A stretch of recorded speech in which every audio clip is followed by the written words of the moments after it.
ஒரு அடிமையின் குரல் அகிலத்தின் கீதமானது எப்படி?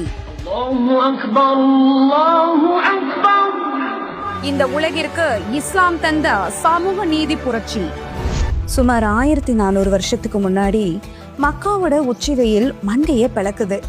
அங்க ஒரு கருப்பு மனிதர் அரை நிர்வாணமா கொதிக்கிற மணல்ல இழுத்துட்டு வரப்படுறாரு. அவரோட நெஞ்சு மேல ஒரு பெரிய பாறாங்கல்ல ஏத்தி வைக்கிறாங்க. உன் கடவுளை விடு, எங்க சிலைகளை வணங்குன்னு உமையா இப்னு கலஃப் மிரட்டுறான்.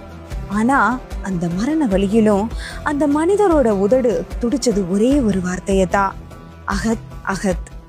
இந்த வார்த்தைக்கு என்ன அர்த்தம்னா இறைவன் ஒருவனே என்பதுதான். அவர் யார் தெரியுமா? அவர்தான் பிலால் ரலியல்லாஹு அன்ஹு அவர்கள்.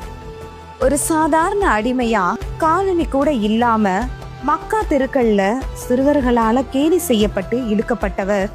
ரத்தம் சொட்ட சொட்ட அவர் பட்ட ஒவ்வொரு தழும்பும் ஒரு கதையை சொல்லுச்சுங்க. நீ ஒரு அடிமை, உனக்கு மரியாதையே கிடையாது அப்படின்னு இந்த உலகம் அவரை அடிச்சு துரத்திச்சு. ஆனா காலம் யாருக்கும் ஒரே மாதிரி இருக்காதுங்க. மக்கா வெற்றி கொள்ளப்படுது.